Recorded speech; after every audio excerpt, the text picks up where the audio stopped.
as a curable condition. A woman can discover breast lump, go to her doctor, get any treatment and all that for it, and the cancer will be completely exterminated. So in that case, you can say that the breast cancer is not a curable cancer. As a matter of fact, the relative 5-year survival rate for breast cancer is now sitting at 88%. 10 years ago, it was less than 60%. So that's how much people are becoming more and more aware. And I really want to congratulate your leadership here who are putting together a talk like this. Because cancer is a shadow that follows every one of us. You see that you see a shadow there? Yeah, I just want to make sure it's still showing. It is a shadow that it may not affect you directly. It may never touch you. It's like somebody who's chasing his shadow. There's constant distance between you and the shadow, but the shadow is not very far. You have relatives, you have uncles, you have aunties, you have brothers, you have children, and if when we get to a slide on the statistics of cancer in Canada, you'll be amazed how this is not something you should ignore at all. Okay, so we'll move on to the next step. What is cancer? When God created you, when Allah created you, He put certain organs in your body to produce cells to fight diseases in general. Infectious diseases, bacteria, viruses, parasites, and even cancers. Okay? And these organs are located in strategic areas of the human body. I'm not trying to put you through a crash nursing school or medical school. But I want you to understand that we're fully equipped with the tools to deal with cancer. How many of us know that the human body produces no less than 6 million cancer cells a day? Every human being. But you clear them constantly. Many people don't know that. The human body produces no less than 6 million cancer cells a day. What is the meaning of cancer? The word cancer comes from a Greek word that means to be unruly, to be disobedient. So when a cell is formed in the human body, it has a purpose. That cell is supposed to divide, multiply, and then form a little tissue. That tissue might be the liver, the kidney, the pancreas, the uterus, the breast, the neck, the eyeball. But then the cell is supposed to differentiate itself or specialize. The word differentiate in medicine just means to specialize. So some cells, take for example your tongue. The tip of your tongue has a purpose.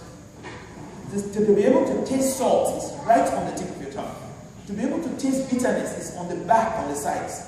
Each of those cells, even though they look similar, they taste different things. So when the cells are formed and they say, okay, you have been seconded to go and be on the bitter tasting side, and the cell said, no, I do not want to be a bitter tasting cell. I want to be a cell that produces excessive saliva. That's cancer right there. So my number one purpose of this meeting is to demystify cancer, because it has touched my family personally. My own father passed away 2 years ago after 2 years battling brain cancer.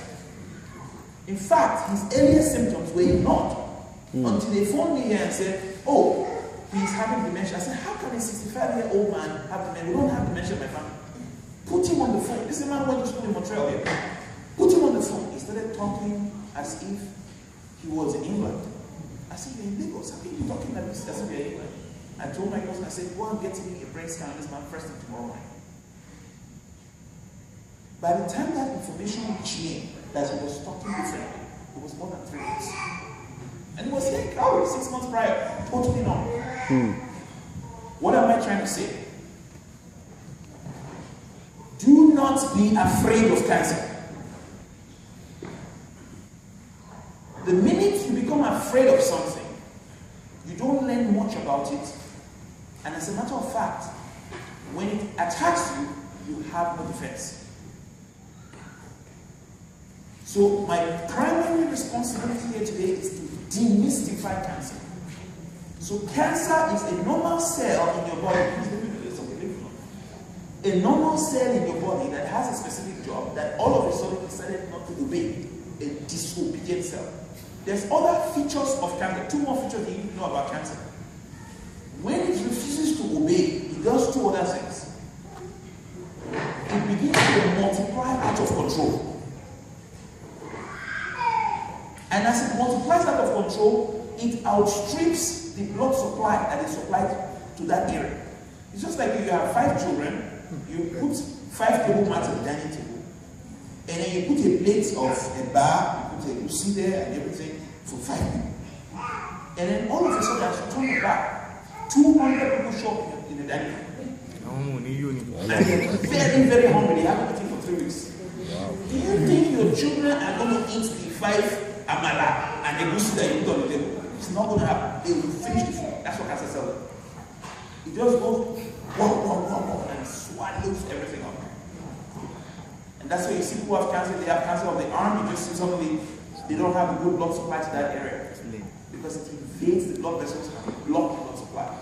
So cancer in itself is not like a poison that just enters the body and just kills you. No, it does it by blocking flow or invading the organ and stopping the organ from doing what it's supposed to do. So if your kidney's job is to filter your blood and remove the poisons in your blood into your urine, if cancer enters the kidney, it will stop the kidney from doing that. And then the person will accumulate toxins in their body, and that's how they die. So the cancer cell itself is not the bad person, it's what it goes to do. And when medical science discovered that, they thought, wow, we can beat this cancer. And then we began the struggle and the warfare against cancer. So in the medical community, we fight war against cancer. People who make it through a cancer episode are called survivors. It's like you went to war and came back, you survived. It's a battle. In fact, there's another terminology we use, it's a race. So you are constantly alert, watching what's happening. Alright? The second thing about a cancer cell that you need to be aware of is that the cancer cell refuses to grow up. It wants to remain a premature. Now, in the human body, when you're born, many cells are at infancy stage. There's a reason for that. That creates a bank, an armamentarium, a reserve, a pool, for you to be able to produce any cells that you want. That's why if you notice, Americans go and grab stem cells from the umbilical cord or the navel of a child, because the cells there are at a very premature stage, and you can use certain codes to make that cell make a liver, make bone marrow, make skin, make ear, make nose. You can actually genetically modify the cells if you catch them at an early stage. The cancer cell takes advantage of remaining premature to do very premature things that are very harmful to the human body. So now we understand what cancer is, okay? I think half of my job is done. Can I go on?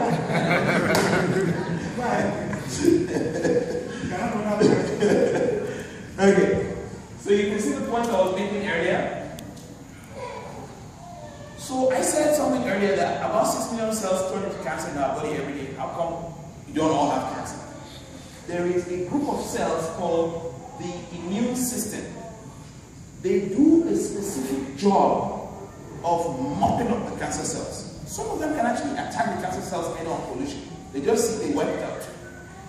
Other cells, their job is to present the cancer cells to the immune attackers. Because some cancer cells are very tricky. They pretend to be you.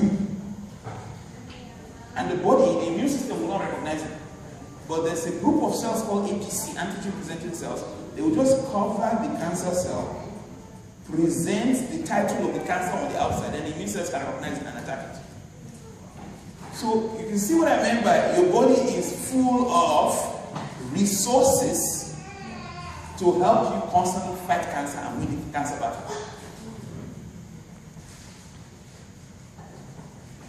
Mutation.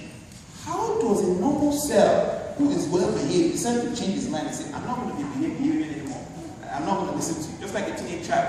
Say, you know, Daddy, I know you are very smart, you're very educated, you're very successful, but I want to live my life now.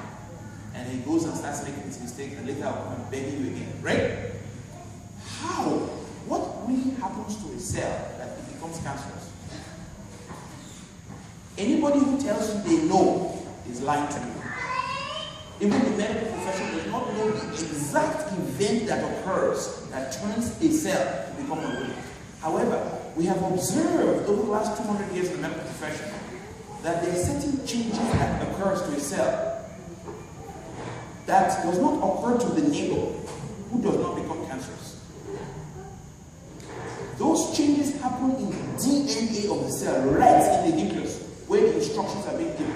You see, when you walk around every day, you have your mind, your brain telling your body what to do. Even when you are not aware of walking, your brain is giving instructions to your leg to move. And if you don't believe that, go to Foothills Hospital or PLC right here and go and see the stroke patients in the ward. The connection between the brain and the leg has been disconnected by a blood vessel that burst. So the person is trying to say, I want to raise this hand, but he cannot. He cannot do this because the brain is not talking to the arm anymore. Does that make sense? That's correct.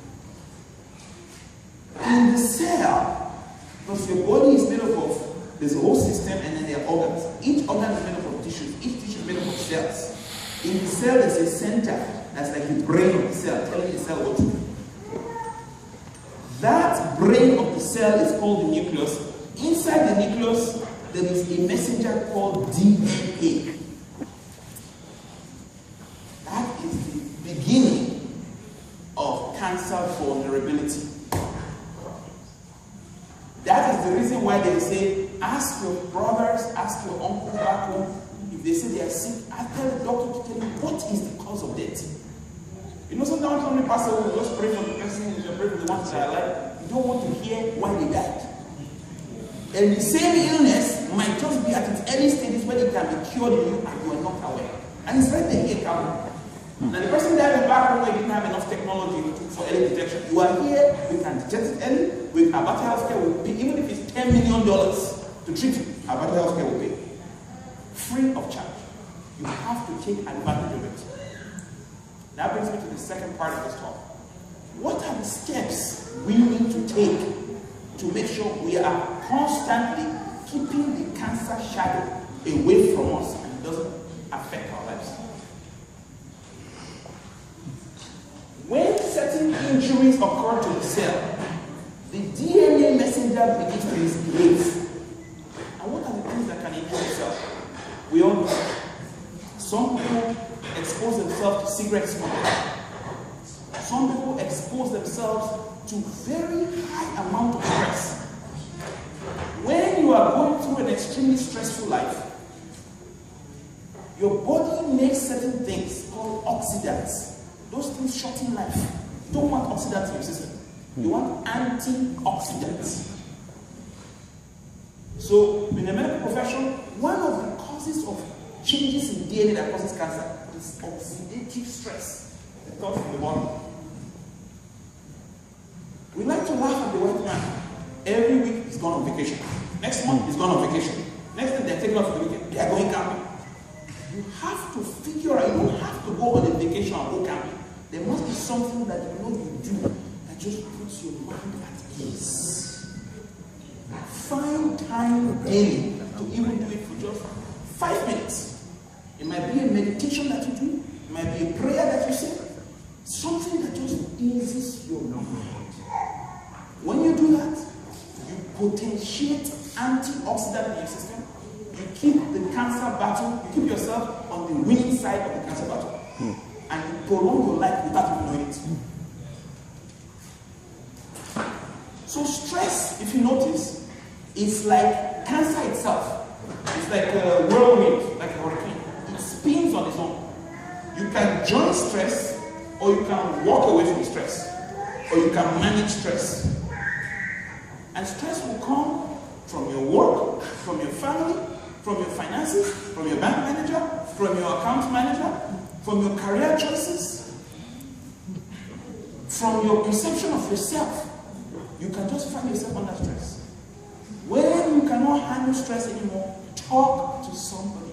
Because the moment you do that, you are prolonging your life. Have a mentor, somebody you trust in your household that you can go to and say, you know, this thing is bothering me. Okay. Late detection crisis. This is the cancer crisis we have in Africa. Because if you ask an average African who is totally healthy, go for a physical. He will say, feeling better. Physical. For what? To go and do what? I am well. I should go and see doctor. For what? They go see the doctor when they're sick. Okay? The Canadian health system spends more than 40% of its health budget on preventative medicine, and it's still not good enough. Also, some of us that are in clinical governance and in policy formulation, we're still fighting them. It's supposed to be 80%. But do you know how much we spend on preventative medicine in Africa? The Nigerian statistics is less than 1%. We are putting money in hospitals. The hospitals are not properly built. They're not properly equipped. The few that are equipped, the masses don't have access to them. And the hospitals are seen as a center for treatment. There is a role to treat disease early. But you know what? Prevention is better, cheaper, and less, it's less stressful than cure when you prevent it. So, early detection is the number one battle that you can fight. The other thing to be aware of about cancer is that there are certain types of cancer, especially the one in men, called prostate cancer. You get diagnosed with prostate cancer, you and your doctor have to make a decision together to determine whether is this a cancer we want to touch at all. Because it's a slow-growing cancer. The moment they go and do unnecessary aggressive treatment, the treatment for the cancer will kill that person before the cancer can kill them. Did you know that? Wow. Slow-growing cancer. In fact, the relative 5-year survival rate for prostate cancer has hit a record high last year. April last year, they did the statistics. It's now at 96%. That's the highest survival rate of any cancer. It's the commonest cancer in African men, by the way. Prostate cancer, the commonest. So they say that if you injure a cell up to 6 times, it's on its way to forming cancer. But remember, the fact that the cell forms cancer doesn't mean it's going to kill you. Because you have a surveillance system that is killing the cancer on a daily basis. So part of this talk is going to talk to you about how to support that surveillance system so that it's top-notch all the time. So this is all for medical people in the community in the hall here. Those people who want to hear the clinical grammar, you don't really need to know what they have. But these are the cells that are operating in the background. Each of this will take me 2 hours to talk about, so let's not even bother. The cell cycle. So this one is important to talk about. Every human cell divides at a certain rate. Okay? In the G1 phase, it's resting, it's gathering food in preparation for division. In the S phase, things are happening in the nucleus. In the G2 phase, it's resting again. It rests, it prepares, and then it rests. By the time it enters the M phase, the mitosis phase, nothing can stop it again. So cancer begins at the mitosis stage when the cell begins to divide like crazy. And we target the different types of cancer medication that you hear about, the chemotherapy, radiotherapy, and all that. We target them. Thank you. Okay, so we target them based on what stage of cancer led to that particular cancer. So you hear about people, they get the cancer and they say, okay, the treatment is radiation. Another person that say, no, it has to be a combination of radiation and chemotherapy. This is how we determine how that treatment is going to happen, okay? There's something called antibodies in the human body. They are flowing around in the bloodstream. They are in the cells of your body. Any fluid that you secrete, saliva, urine, and all that, they're inside there fighting diseases for you. This is what they look like. And there are different types that attack cancer cells. The one that we really focus on when it comes to cancer is the beta cells, B cells. I think we already touched a little bit on this. And please forgive me, I tried very hard to get stats from Nigeria. But in the end, they said if you have immigrated to any country, by the power of nature-nurture characteristics, what affects people in that area will slowly begin to affect you because you're going to be eating like they eat. You're going to be exposed to the same UV radiation, and you're not using sunblock. Some of our sisters here, they're very lucky they don't get the sun exposure to cause cancer with them, But most of the things that affect the average Canadian is affecting you, whether you like it or not. You're buying food from the same grocery store. I know once in a while you go to the Nigerian market to buy stuff, but most of the things you drink and all that is coming from the same source. So let's please pay attention to the risk factors that I'm going to describe. Don't say, oh, these are Igbo statistics. The African statistics, they're not very accurate statistics. They are missing information. They are missing information. So this is the stats. If you are younger than 50, you don't need to worry about that shadow you saw at the beginning of the slide too much. But you need to start to prepare your mind to live a healthy life so that by the time you're over 50, you are ahead of the game. Did you know that every single day in Canada, over 500 people are diagnosed with cancer and 210 of them die? Every single day that passes in Canada. Multiply that stat by 10 in America. Oh, wow. By 10. Now, what is the population of Canada? About 40 million. What is the population of Nigeria? So just try to do the extrapolation. If we actually have any detection, just try to extrapolate the figures. You can see why, prevention for me is it's something I carry really in my heart. Cancer is clearly commoner in men. It's detected much later in men because women go seek medical care faster and earlier than women. If a woman is pregnant, she doesn't waste time. She'll just raise alarm about it. Men will tough it out and say they're busy, putting food on the table. They have to beg them to come to physicals and all that. Right? I have a pie chart that talks about, incidence and prevalence of diseases in Canada. 54% of all cancer goes with folk. Lung cancer, if it doesn't run in your family and you don't smoke cigarettes, you don't need to worry about that much. But just remember, there is a 5% lung cancer ratio of a type of lung cancer that has nothing to do with cigarettes. 0. So it's still important for your doctor to put an eye on your lung health. We have, so I already talked to you about this 5-year survival and all that. In fact, the talk now is that the way we used to calculate whether people survive cancer is how long they live 5 years after they are diagnosed. Alright?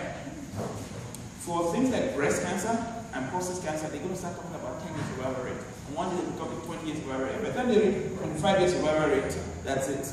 They pretty much eradicated that cancer. The only people who will be getting that people who get for checkup regularly. So right now we have 5-year survival. So somebody gets diagnosed with cancer, 5 years after they're diagnosed with cancer, you have to throw a party and celebrate them that they're still here with you. I cannot overemphasize the importance of having a family doctor in your life. A family doctor in your life or personal physician. This is one country where the government will pay to give you a personal physician. Think about it. The government will pay for you to have your own personal physician that knows you in and out, that you can have a clear health relationship with. It gives you like a GPS, a roadmap to where you're going with your health. Set goals, know how far you are from the goals, and navigate you closer and closer to that goal. Please take full advantage of it. Because if you leave this country, even next door to America, you're not going to get that. There's a lot of bankrupt people in America today, not because they were not working. They had good jobs, they graduated, masters degrees. You know what happened to them? The child had appendix. The bill was $200,000. The man sold his house. Oh my goodness. You see it in the news every day. Health insurance there is almost unaffordable for the general masses. If you don't have an employer that will pay into your health insurance plan, or you don't have a good job where you are paying, like one of my doctors, Dr. Johnson, you know how much he was paying as a resident for health insurance for him and his wife and one child? $1,800 a month. He's a resident. Where is he going to get that money from? Obviously, from student loan. And if somebody gets sick, they will calculate your premium, goes up every year, like that. It's just like insurance, car insurance. In Canada, I feel like singing the Canadian national anthem now. We have to be grateful to this country. The government and the taxpayer will pay for you to have a personal physician. Some of you don't know your family doctor is your personal physician. You don't treat them that way. If you actually alert a family doctor that you are my personal physician, you will smile and say, you told me that secret, because they don't want you to know. They don't want you to know that they are working for you. That's his job.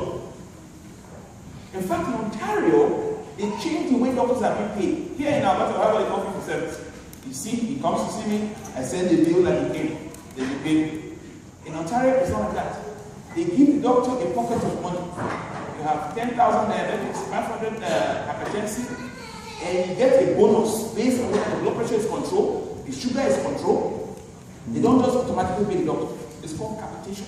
They are trying to bring it to Alberta right now. This tells you that your physician is your personal physician. They work harder. It's not only the big, still big people up there. Your name, she, or person, is that what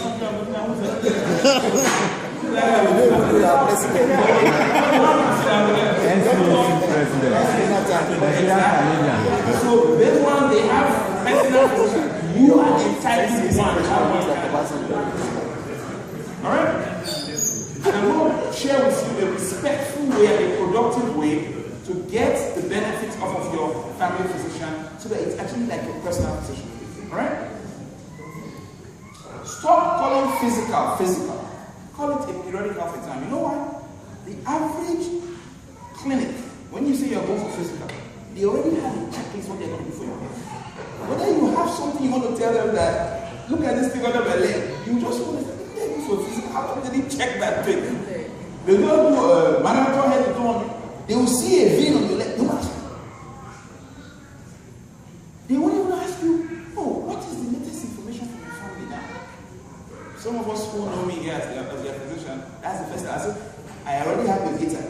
Any new information, any new diagnosis in the family, because you cannot treat your family. You can speak or you go from now to wherever you're coming from. Your gene is your gene. You cannot treat the family. So ask this question. They tell you, oh, don't worry about it. The person is there. Don't forget. Say no. I need to know for myself and my children and my children's children. We have personal physician here. When they go for physical next time, I need to let them know that so person at the age of 14 had a tumor in the testicle. Tell them to send you an email of that report and keep it on file. Tell them, say, this person has so. The doctor will tell you, oh, don't worry about it. It can never come to you. That's not, that one is not in it. And then your mind is at ease. Alright?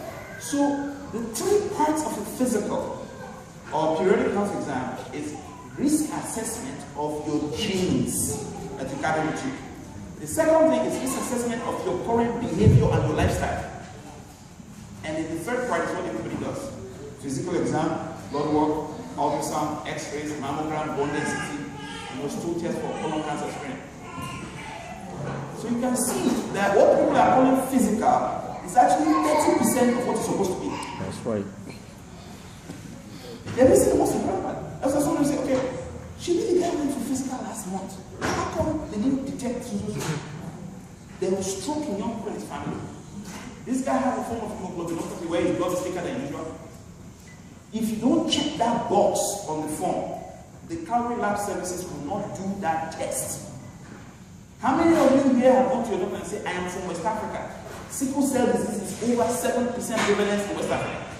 Do a hemoglobinopathy test on all my children.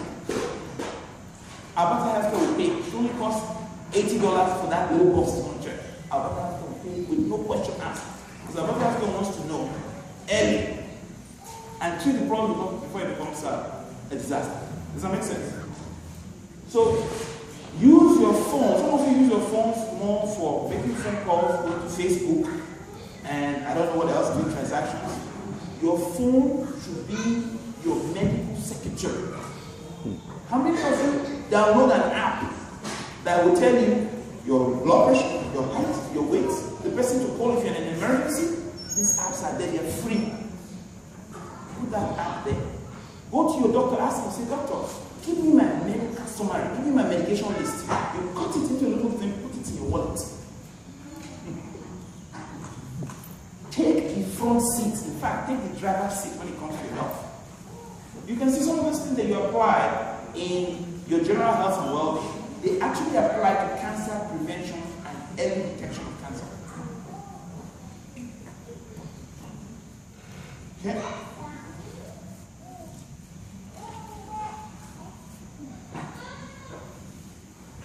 wellness movements. This is the foundation of our business, legal men. I've been practicing medicine now about 22 years. After about 10 years, I lost the excitement of waiting for disease to affect people and then I treat them. Because that's how we're trained. We're trained to be doctor. Doctor meant you doctor the thing, you fix it when it's broken. And I said to myself, this is not what we should be doing. We shouldn't be waiting for things to break and then we fix them.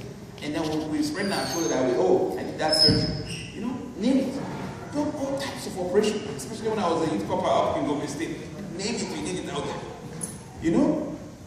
But at the end of the day, you realize that why do we have to wait for disease to affect people? How come we can't set up a mindset to prevent disease? The presence of mind, the strategic framework, and the steps you take to prevent disease is called wellness. You go to any corner, you see people putting wellness in there, but you don't know what's meaning of wellness, they don't know. In fact, Abata Health Services used to be Abata Health and Wellness. They didn't even know the meaning of wellness, they took it off their logo. Now it's just Abata Health Services. It used to be Abata Health and Wellness, they took wellness out.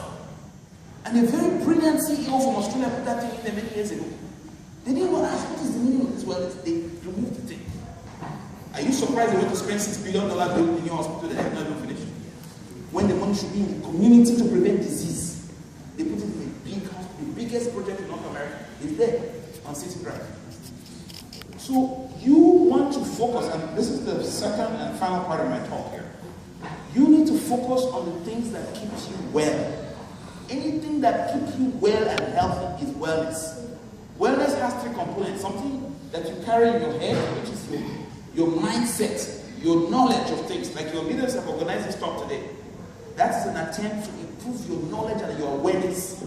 You know, pay attention to simple things that improve your health. Ask questions.